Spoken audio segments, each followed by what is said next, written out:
Welcome to Foundation Friday, June 9th, 2017. Steve Sipress here. As always, I start out by sharing my Rhino of the day, and today is a fun one.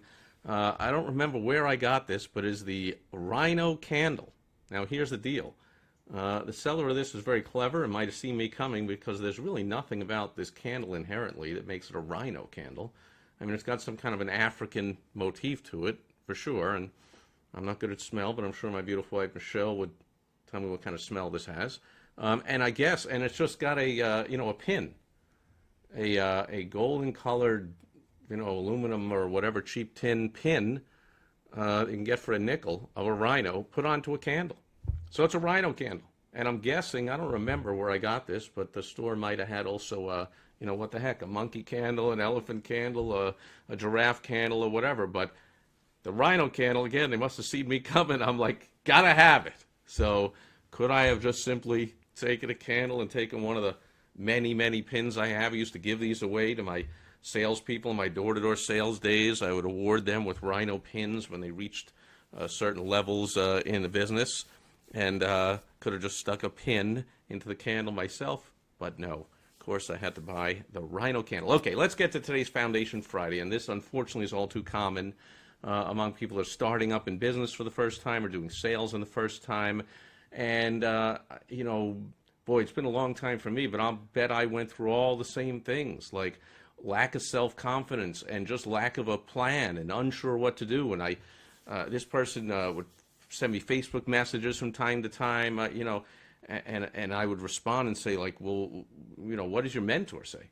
Oh, I don't have a mentor. Like, I made that mistake a long time ago. How do you go without a mentor? Like, well, can't afford so they obviously can't afford me as a mentor. Now, from time to time, I'll do scholarships, and I will offer to take on new clients at like 90% off my regular rate or something, and this once in a while gives me the opportunity to take on somebody that otherwise might not have a big enough financial opportunity or big enough financial resources, whatever, to get some high-level help so they can make a lot of money. And I'll take on a few clients that way. And that's sort of kind of what I'm talking about here. So that, but certainly when I was brand new, I did that kind of stuff. I mean, didn't anybody? I mean, when you were brand new, or if you are brand new now, don't you accept jobs? I mean, I know I accepted a lot of jobs for a lot low pay. Like, for instance, let's say I was in college. Well, I'm in college. I have some intelligence, some brains, some skill, and in a few years, I'm going to be in the marketplace commanding some kind of a salary or whatever, yet I'm willing to work for minimum wage at the time, which when I was in college, the minimum wage was $3.15 an hour. Maybe that's what it was when I was in high school. I don't remember. But way back was like, nothing, and I was willing to work for that. So I knew that all the jobs I had, and I did all the, shoveled crap. I mean, I chopped wood, went on garbage runs, did all the lowest jobs you could have, including fast food and everything else, and I knew that I was vastly underemployed. However, I was willing to do it. I wanted to get a start. And so the same thing happens when you're starting a business. How much easier do you think it's for somebody like myself or somebody else, to get clients once you've helped many, many, many people make lots of money? So my business is helping entrepreneurs make a lot of money, and I've helped a lot of entrepreneurs make a lot of money. So it's absolutely not difficult at all for me to attract clients. People come to me all the time, can you please take me on as a client? Please, please, please take me on as a client. Do you think that happened when I was first starting? Do you think when I had no clients, no success stories, no testimonials, no raving reviews all over the internet, and I hadn't hosted hundreds of events with thousands of entrepreneurs, and I didn't have glowing recommendations from lots of people, do you think I had people lining up to do business with me and I could just raise my fee all the time and charge a high fee? No. In fact, I was willing to take on some clients, and I highly recommend, if you're first starting out, take on some clients for free. Do the work for free. This will get you many benefits, or a very low rate. This will get you many benefits. Number one, you'll get some clients.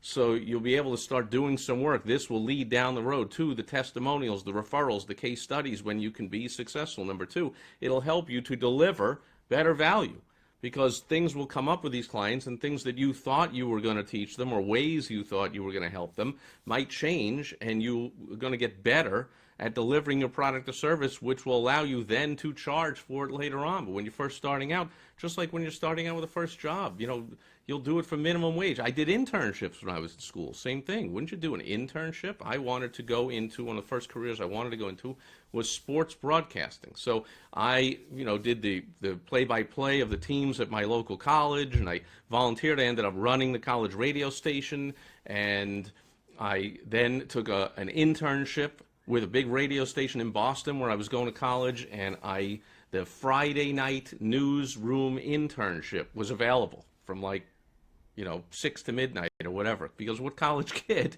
wants to go in and work for free from nights when they're going to college? It's not about classes or anything. It's all about going out and drinking and partying. I mean, that's really obvious. Everyone knows it's ever been there. That's what college is for. And so no kids wanted to come in and do the Friday night. And when I volunteered and they accepted me and I went in there and did it, the news anchor told me, he said, I'm always by myself for years. No kids ever come in here from college on a Friday night, 6 to 12. Good for you. You're enterprising, whatever. And so do you think I could have said, well, I command a certain salary because of blah, blah, blah? What are you talking about? I wanted to break into the industry. If you want to break into something, you ought to be willing to do it for free as an intern, as an apprentice. So when you are taking on clients, you don't have to tell them this, but in your mind, you're going to be an apprentice. These clients are going to teach you a lot. There's no way you're going to learn more than by teaching.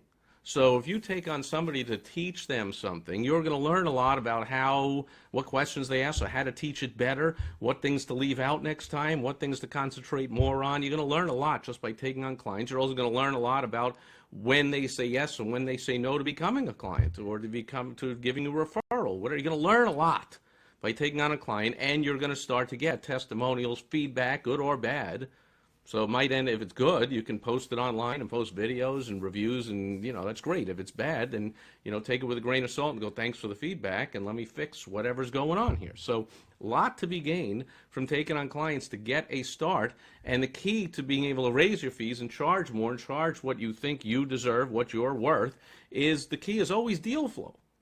It's always, do you have enough people knocking down your door begging you to do business with you? Well, and that's where marketing systems come into place. But I'm telling you, even the best marketing system in the world, if you have a complex, intangible, high-ticket type of sale, almost impossible to sell that simply with a marketing system. Marketing systems will sell things without salespeople when they're low-end stuff, when you can just click here and buy a $7 ebook or whatever. Yeah, sure, that's all great. But once you get into the thousands of dollars in a complex thing like consulting or coaching or tutoring or this kind of stuff, it's going to take a lot of money of advertising and or a huge list and following that loves you to market to, and or lots of people with huge lists and trusted relationships with them so that they can recommend you to their list. But that's going to end up being expensive also, because you're going to give them half your fee or sometimes 3/4 or more,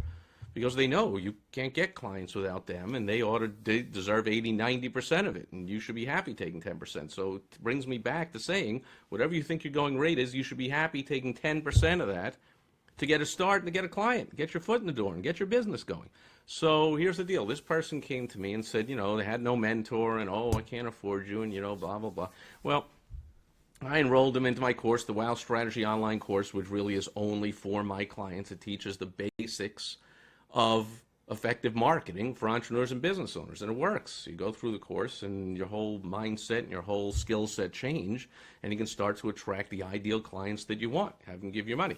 As he's going through the course, I couldn't help myself but reach out. My mom was a school teacher. I couldn't help but reach out and try and guide him through some questions and stuff along the way, because that's what I do with my private clients. I don't sell this course en masse. It's not open to the public, so I don't have thousands of people going through it. So therefore, I couldn't have possibly take time for people to go through a course for me to be giving them one-on-one consulting as a bonus. But I'm doing that here. I like the guy, good guy, and his service is fantastic and helps a lot of people, I believe. And then he tells me, he has no clients, just starting out, but he has one prospect, and she was all gung-ho and all excited and whatever. And when he quoted his fee, which is like 3 times higher than any other fee anyone's charging in the era, she was like, that's way too high, but she still offered him like double what anyone else is charging. And he was like, well, can't accept that because then I'm, not getting what I'm worth and whatever. And I'm thinking to myself, I'm like, really? I mean, so I asked him this. And I'll ask you too, dear viewer. Have you ever heard of the old sales trick interviewing trick question, whatever example of the interviewer says, and if you've seen the Wolf of Wall Street movie, there was a scene where it was in there, and it's where the questioner, the sales guru, asked the newbie that doesn't know anything about sales, or I saw this once on the Shark Tank show. It was fantastic. It was hilarious. Damon John did it with a guy who came on and put himself out as a sales expert, and I want you sharks to invest in my sales training program because I'm the greatest salesperson in the world, and I'm going to put out DVDs and whatever, and and Damon John was like, really? Here, sell me this pen. And the guy proved immediately that he is one of the world's worst salespeople because he launched in what all bad salespeople or new salespeople or non-sales, whatever you want to call it. No judgment here. I was there. Everyone was there. And it's what you're taught. They launch into the features and benefits. They start talking about the pen. Oh, okay, Damon, this is a really nice pen. And the same thing with the guys. You'll see it. It's at the end of the movie, The Wolf of Wall Street, when Leo DiCaprio as Jordan Belfort, introduced by the real Jordan Belfort, by the way, if you didn't know that, is they're showing that he, got out of jail and went to New Zealand or Australia, wherever, halfway, all the way across the world, to do sales training. And he goes through the audience, and he just goes up to each guy, sell me this pen, sell me one after the other. They do the same thing. Now I just ruined it, but go on YouTube or something, find a video. But they're like, oh, this is a great pen, and it writes really well, and it's red, it's green, it's all about the pen, features, benefits, and don't you like pens, and ooh ah. Well, that's actually getting close to what they should do instead, which is they got to start asking questions. Because why would I want to sell a pen to somebody who doesn't want a pen? Plenty of people in the world want whatever it is you're selling. Why would I want to sell it to someone who doesn't want it? So I just want to ask questions. What do you want it for? What do you need? What kind of pen do you like? That was a nice pen that Leo DiCaprio's handing him, or Damon John is handing this guy. It's a nice pen. Do you like nice pens? I personally use 9-cent pens. Okay, so I own pens, but I personally use, so I got a whole bunch of them all around here. These are the pens I use. I buy them by the box load of, $2 for a box of 20 of them or whatever. They're like 9 cents a piece. Give me a break. So I do own fancy pens, but I like my plain old pen. And when people see me at events, they'll see me taking notes or writing down people's names and numbers or whatever with my pen that I take in my pocket. While I have in my shirt pocket a really fancy, expensive pen that my beautiful wife Michelle got for me, and I wear that as pretty much as part of the uniform. It's a nice maroon pen, and it matches the maroon tie I'll wear, or the red tie, or the way, I'm all about red, so it's a red pen, and great. But I'm not going to be writing with this red pen. First of all, when I have to take the cap off and the cap's falling off, and pen's way too fancy for me. I'm not into it. So if someone tried to sell me a fancy pen, like, you can tell me all day long about the great features, benefits, whatever. Not interested. So you would ask me a question, say like, well, do you like to buy fancy pens? I would say no. Great, have a nice day. Thanks for your time. I'm going on to the next guy until I find someone that answers yes. Gee, I like fancy pens. Well, great. An event. And so basically, and Zig Zig with Johnny Carson. Only he did it with an ashtray. So Johnny Carson said, oh, Zig Ziglar. And if you don't know who that is, look that up. The late, great Zig Ziglar. Fantastic, awesome. Talking about mindset, sales training. I wore out all his cassette tapes back in the day when they were cassette tapes and you could wear them out. Wore them out in my car in my 9-year door-to-door sales career. So Zig, famously on The Tonight Show, Johnny Carson said, yeah, you're the world's greatest salesperson, sure. So sell me something. Go ahead. Sell me that ashtray. Back in the day, I don't know if you remember, or am I dating myself, but Johnny Carson would smoke right there on The Tonight Show. Nobody does this anymore. I don't think anyone smokes on TV anymore. And they had an ashtray on the desk. And so do you think Zig Ziglar said, oh, this is a really fine ash, blah, blah, blah, features and benefits? No. I mean, he just did something like, boy, do you have any use for an ashtray? And Johnny's like, well, yeah, I smoke. I use ashtrays, something like that. And then he asks him something like, well, do you enjoy like tell me about that ashtray. What do you think? Is it a quality ashtray? And then Johnny is in the trap, and he has to say, yeah, this is a nice ashtray. It'll hold my ashes and my cigarette, and it's nice, and it looks good on the desk. It's nice. All he had to do then is say, well, then, so how much would you pay for an ashtray like that? Oh, I'd pay, I don't know, $20. Sold. That's it. Okay, so that's the old sales trick. Like, ask them, go see if they want to buy it, and then ask them the closing question is simply, how much would you pay for it? And whatever they answer, if you want to make a sale, you just say sold. It's a deal. Done. Or you can, just like the car dealers do, you can do the old hang on, I got to check with the manager, or, let me check if I can do that or whatever. And then they go to the manager's office and they talk about the game last night on TV and whatever. And then they come back and then they say, you know what, I wingle-wangled, and just because it's the end of the month and we got to meet the quota, or because the last guy this or that, or because we like the color of your shirt, or not, whatever nonsense, I'll tell you what, he's going to give you that deal, but only if you sign right now. Something like that. Hey, Faith. And so if you want to make a sale, so if you're brand new in business, you have no clients, don't you want to make a sale? So I understand, of course, you want to get the price you deserve, that you feel you are worth, and you want to get the highest price. And of course, if you come to me, you say to me, like, why did I hire you if you're telling me to take a lower price? Didn't I hire you to help me get a high price? Yeah, but it's a process. It's not going to happen on day one. First, let's get your first 5, 10 clients. Let's get some success stories and case studies and testimonials. Let's start to get some referrals from them. Let's start to get something going so we can put these on your sales page on the web, or you can talk about them in your sales presentation, and you can have videos when people look you up and type your name into Google, which don't think they're not doing if they're thinking of hiring you, and they'll find all these gushing testimonials, 5 or 10 of them, and you're just starting out, and they'll say, man, yeah, I guess I ought to pay this guy this money. The testimonials don't say, and he gave it to me for 1/3 of the regular price. They don't say that. Oh, he offered me a scholarship and gave it to me for 90% off. They don't say that. They just say, this guy's fantastic, solve my problem. So don't you want a few of those? Don't you think having a few of those would help you sell at higher and higher prices? Okay, so here's the thing. So I suggest that this person, a mistake that he made, in my opinion, that he really could have done with this person who he's like, now what do I do? She only wanted to offer me 2/3 of what I wanted. Do I send her an email? Do I, follow up? Do I do that? What do I do? And I'm like, well, let's, that's all good, and you can do all that stuff, but let's just go back to what you could have done. And are you familiar with the Penn story? Well, he wasn't. But then I, showed him a couple of videos on YouTube. He's halfway across the world in Australia. And so our conversations with Facebook Messenger are always funny, because he'll send me one and he's asleep by the time I see it. And then I respond, and then I'm asleep by the time he sees it or whatever. So it takes days to go back and forth with these. But, he's got a whole lifetime here. And once he learns this thing, he'll be swimming in the dough and helping a lot of people. So he goes, thanks, Steve. I wish it was that simple. I have many experiences of doing that. When I go down to the price the prospect asks, they say they buy, and I'll never hear from them. So that's another issue.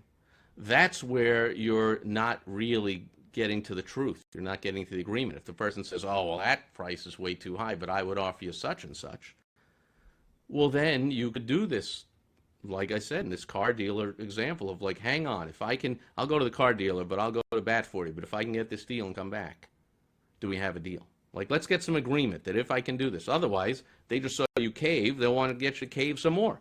How desperate is he? Come on. So you're just being out-negotiated. So you don't want to be out-negotiated. You want to close them right there and say, okay, here's the deal. That's a lot less than my regular fee.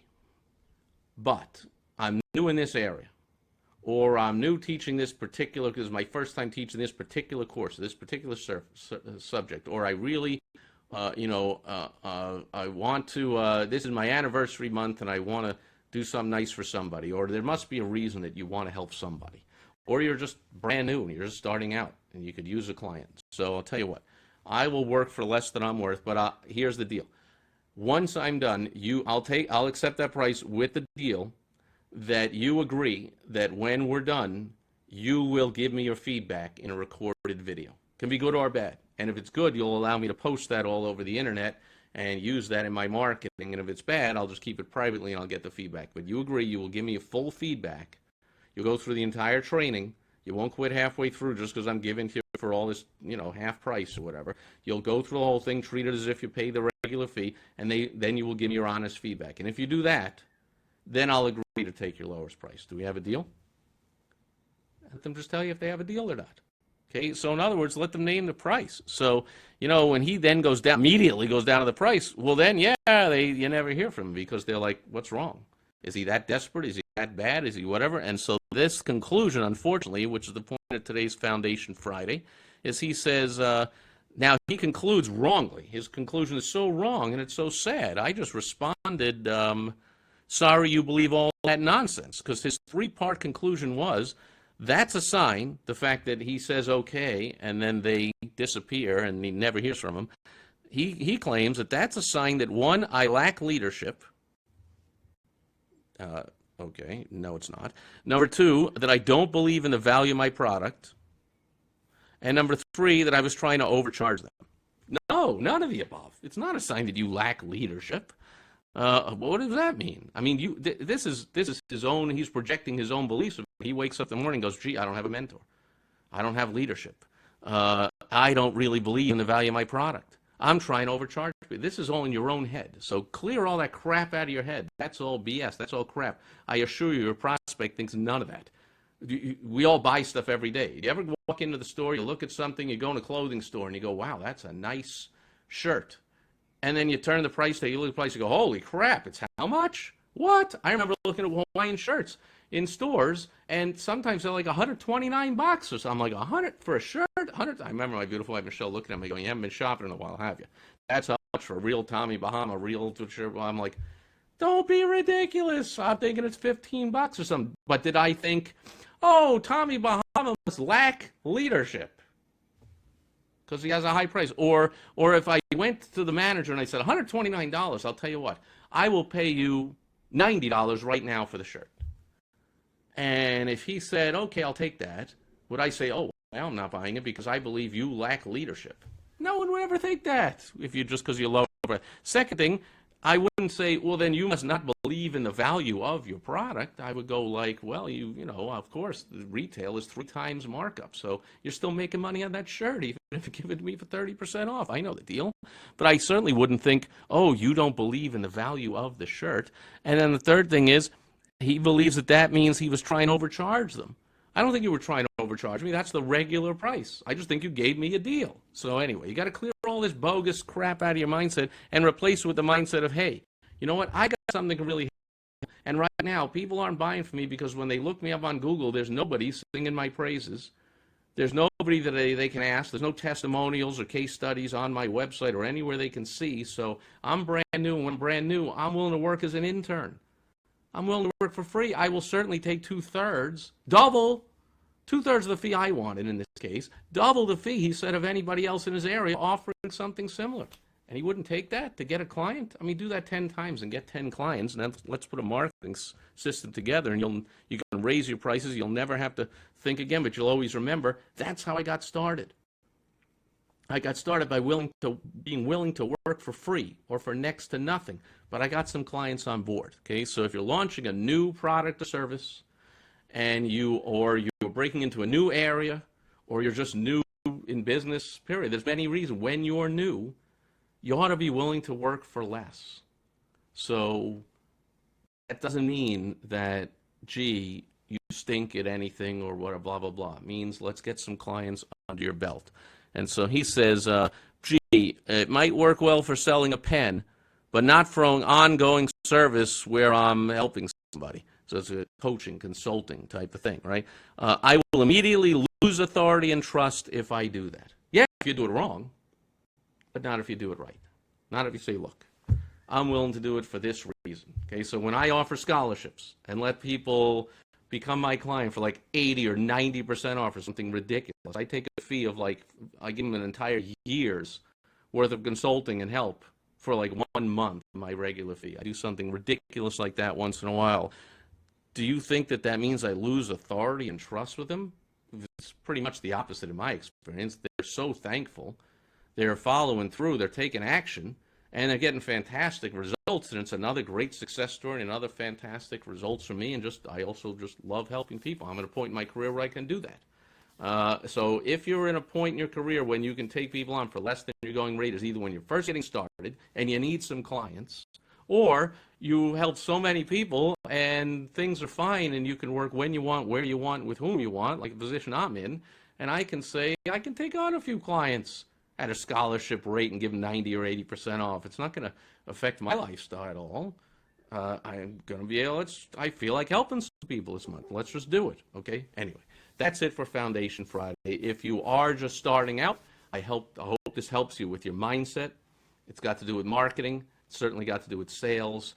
Sales is all about, it's not about a boxing match, no matter what you think, or old school. It's not about overcoming objections and I tell you features and benefits and you come back and I overcome and I win if I sell. And it's not, I don't suggest that you sell any kind of that way. I suggest you sell by looking to have a real conversation with people, discover the truth. If they really want what you have, they really have the problem that you can sell, that you can solve, and that you really want to take them on as a client. Like, can't you both find a way to do that? Can't you find a, you could also said, I'll tell you what, normally my service is 12 weeks, 12-week program for that amount. Since you are offering 2/3, I'll do 8 weeks of training for your son or daughter or whatever. I'll do 8 weeks of the service for that amount. And I'll even throw in a bonus. I'll do 9 weeks of it. So we'll meet in a happy medium. And then after the 9 weeks, we'll talk from there and we'll see how it's going. And I'm a softie, so for some bizarre reason, because I have a lot of clients that get results of my program after just 3 or 4 weeks. So, they don't even need the whole 12 weeks. But, I'm a softie. So we'll talk after those 8 or 9 weeks. And if your daughter still needs more help, pretty sure I'm not going to drop her like a brick. And I'll probably, give her that extra help. But I shouldn't tell you I said that. But anyway, I will accept, if you'll agree to give me that testimonial feedback on a video, I'll accept your lower fee if we can get started today. Do we have a deal? And if they say no, just move on to the next one, okay? But anyway, that's my Foundation Friday advice for today. So thanks to Faith for being here. I don't see any questions or comments or concerns. If you do, shoot them in a private message to me or an email, Steve@SteveCypress, or put them in a comment there. Love to help people out. Foundation Friday is all about the basics, and I'll be back tomorrow with Success Story Saturday.